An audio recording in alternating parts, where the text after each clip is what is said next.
Mobile Task Force Kappa 42. Angel reporting in. Okay, this is a long one, so strap yourself in.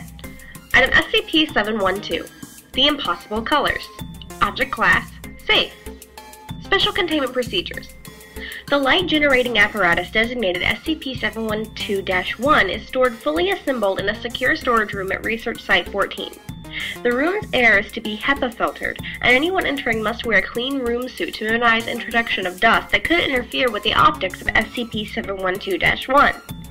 Anyone making adjustments to the components of SCP-712-1 must wear non-powdered nitrile gloves. Latex gloves are not permitted, as Dr. Magdalene is severely allergic. The vibration-absorbing base of SCP-712-1 is attached securely to a 1.5-meter high table that is securely bolted to the floor of the room. The layout of this secure storage room is in an L shape, with the apparatus aimed at the far wall perpendicular to the door.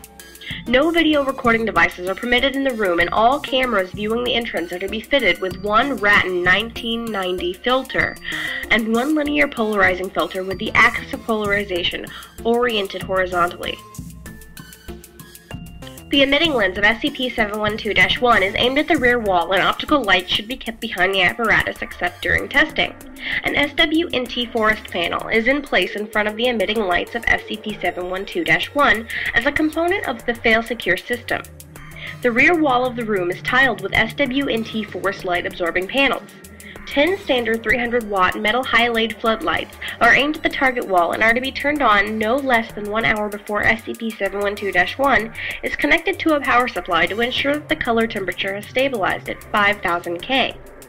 These floodlights are shuttered as a component of the fail-secure system. A fail-secure system is installed in the room. During operation, the floodlights will be shuttered and the panel in front of the emitting lights will retract. The researcher conducting an experiment must maintain constant pressure on a thumb switch, and a bite plate will detect jaw clenching that may indicate a seizure. If pressure on the thumb switch is released, pressure on the bite plate exceeds normal limits, or power is lost to the system, the shutters covering the floodlights will drop away and the light-absorbing panel will drop into place in front of SCP-712-1's emitting lens. All personnel and test subjects who are present when SCP-712-1 is powered are to be administered vision tests to measure distance vision, near vision, and color perception before entering the room and immediately after leaving. Unless authorized by Dr. Magdalene in writing and approved by a Level 4 staff member, no individual who exhibits any degree of color blindness is permitted to enter the room. Individuals who exhibit diminished visual ability after the experiment will be held for observation for 24 hours and tested before being released. Any individual who continues to exhibit diminished visual ability after the 24-hour observation period will be prohibited from working with SCP-712 and reassigned to a non-research position for an additional 30 days. Individuals exhibiting diminished visual ability after 30 days will be permanently reassigned. No individual who exhibits any diminished visual ability after 24 hours may be assigned to experiment further on SCP-712. Research on 712 is coordinated by Dr. Magdalene.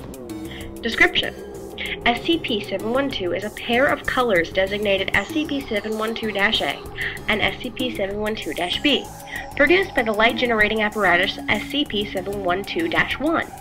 SCP-712-A is described by test subjects as a reddish-green color, and SCP-712-B is described by test subjects as a yellowish-blue.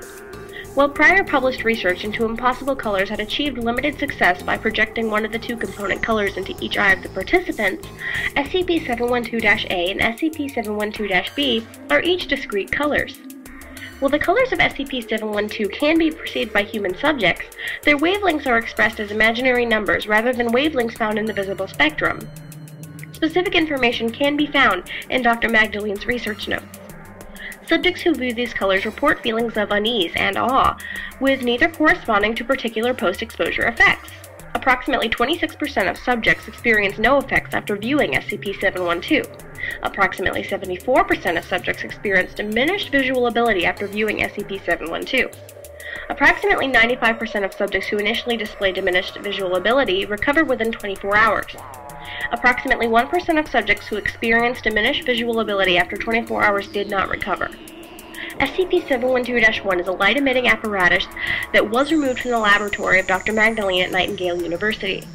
The apparatus is mounted on a vibration damping base, Components are labeled with stamped metal plates, and a plate at the front of the apparatus is stamped F equals 9907 mm.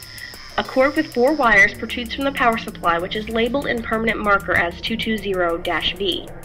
The major components of SCP-712-1 are following: a power supply that connects to a standard US-22V 3-phase outlet, a diode-pumped laser emitter that produces light at several thousand nm, an oscillator-controlled ring electromagnetic that surrounds the laser module connected to the power by a 2-position switch, which are positioned and labeled A and B, a series of beam splitters that divide the beam into 8 optical fibers of varying lengths and arranged in various geometric patterns, a set of 8 fluorite lenses that focus the output of the optical fibers onto the emitting lens.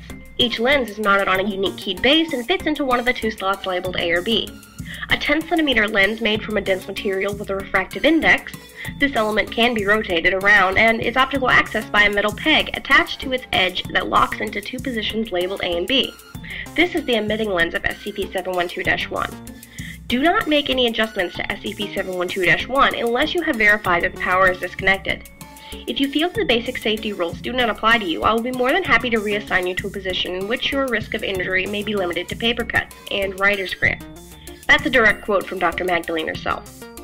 The main switch, keyed lens bases, and emitting lens are connected to a safety interlock that disconnects power to the laser emitter unless all components are set to either A or B.